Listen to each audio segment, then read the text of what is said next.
Goswami Dilip Bharti captain और आप देख रहे हैं मुआ भारती। साथियों, आज प्रातःकाल की बेला में मैं अपनी मन की बात को लेकर आया हूं कि बिहार के अंदर में चुनावी सरगर्मियां चल रही हैं।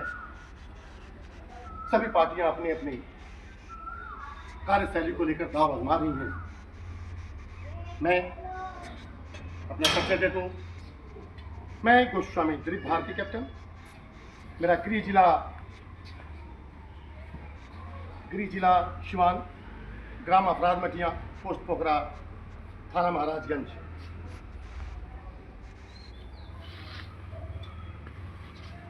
आज हमारे देश के यशस्वी प्रधानमंत्री श्री नरेंद्र दामोदर दास मोदी जी कि जैसा कि उनकी पार्टी के लोग कहते हैं कि डंका बज रहा है, हमारे सिवान जिले के जसौली गांव में कल आ रहे हैं 20 जून 2025। बड़ी जोर जोर से उनकी प्रचार प्रसार किया जा रहा है। मैं यही कहना चाहूंगा कि जब इतना ही डंका बज रहा है, इतनी ही बड़ी कार्य की गई है, क्या जरूरत पड़ी है प्रचार प्रसार करने की? नाम ही काफी है।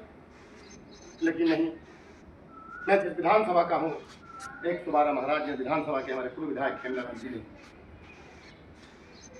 ऑन रिकॉर्ड वीडियो पे कहा है कि आप सभी ग्रामवासी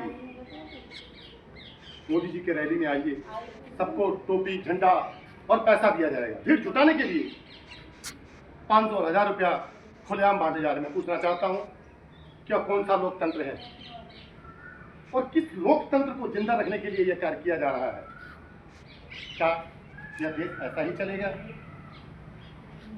कि एक ऐसे प्रधानमंत्री को हमने चुना है जो अपनी मन की बात को रेडियो से करता है, लेकिन जब जनता के सामने आता है तो वह अपनी केवल गुजरात की बात करता है।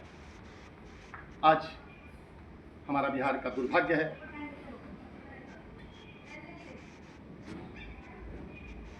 या सौभाग्य समझें,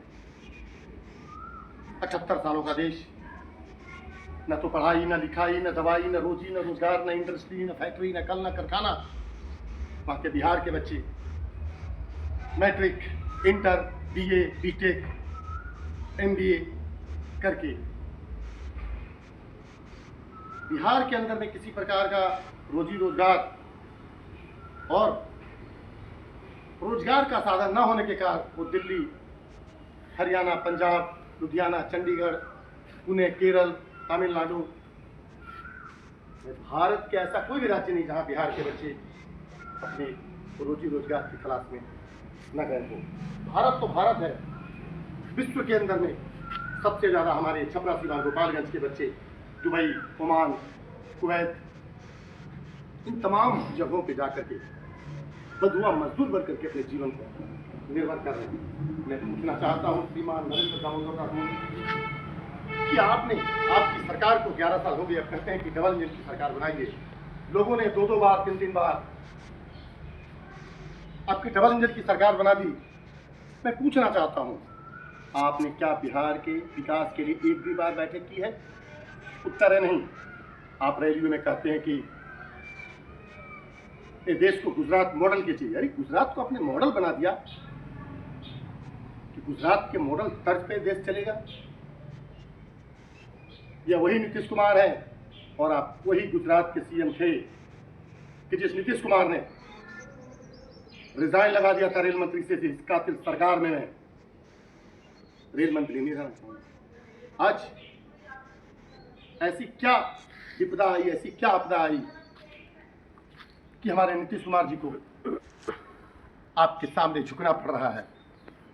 और आपकी ऐसी क्या मजबूरी आई है कि जिसे 2-2 बार 12 बजे रात को जिस पार्टी को गठबंधन तोड़कर भगा दिया गया हो, वो पार्टी और उस पार्टी के मुखिया नीतीश कुमार के आगे नतमस्तक हैं। What is democracy? Be the people, by the people, for the people, that is called democracy. But क्या हो रहा है आजकल? Be the Modi, by the Modi, for the Modi, ये हो रहा है। लोकतंत्र का मतलब होता है जनता को, जनता के लिए, जनता के द्वारा चुनी हुई सरकार तो हम लोकतंत्र कहते हैं। लेकिन आज मोदी को और मोदी के लिए यह कार्य किया जा रहा है। साथियों, जो दुर्भाग्य की बात है, यह सोच का विषय है कि बिहार में सरकार बनाने के लिए 243 में से 122 सीट की जरूरत होती है। 42-43 एमएलए लेकर के हमारे नीतीश कुमार जी बिहार के सर्वेसर्वा बने हैं। मोदी जी कहते हैं कि गारंटी है। क्या मोदी जी ये गारंटी दे सकते हैं कि नीतीश कुमार जी जिस कमल पे बैठे हैं उसे छोड़ के कब वो लालटेन के किरासन भर के जलेंगे? कोई गारंटी नहीं। जिस मुख्यमंत्री ने अपने स्वाभिमान को बेच दिया हो, बिहार की आन बान शान को बेच दिया हो, उस पर भला बिहार की जनता कैसी भरोसा करे? जो विधानसभा के अंदर महिलाओं के प्रति अश्लील भाषा का प्रयोग किया जो सुनने लायक नहीं है, यही बीजेपी की महिलाएं नीतीश कुमार मुर्दाबाद, जदयू मुर्दाबाद के नारे लगा रही थी कि हमारा सिर शर्म से झुक गया, आज उनकी जय जयकार कर रही हैं। यह भी सोच का विषय है। जब नीतीश कुमार जी आपसे अलग होते हैं तो आपको अश्लील भाषा दिखता है, और जब नीतीश कुमार जी आपके साथ, आपके पार्टी के साथ चिपक जाते हैं तो नीतीश कुमार जी विकास पुरुष बन जाते हैं। साथियों, बस मैं इतना ही कहना चाहूँगा कि हमारा बिहार बदहाल है, बुरा हाल है, हमें इसे बदलना पड़ेगा। आज बहुत खुशी और हर्ष का विषय है कि हमारे बिहार का एक ऐसा व्यक्ति जिसका पूरे बिहार में शोर है, जिसका नाम प्रशांत किशोर है, जिसने बिहार को बदलने के लिए ठाना है। क्या केवल उसका बिहार है? हम सबकी है। और मैं स्वयं कदम ताल मिलाते हुए प्रशांत किशोर जी के साथ हूँ, और आप सभी से भी हाथ जोड़कर निवेदन है कि इस बिहार को बदलने के लिए तमाम जो बुद्धिजीवी लोग हैं, प्रबुद्ध लोग हैं, वह जुड़ें और बिहार को बदलने का बीड़ा उठाएं। हमारा बिहार भगवान बुद्ध, भगवान महावीर, गुरु गोविंद सिंह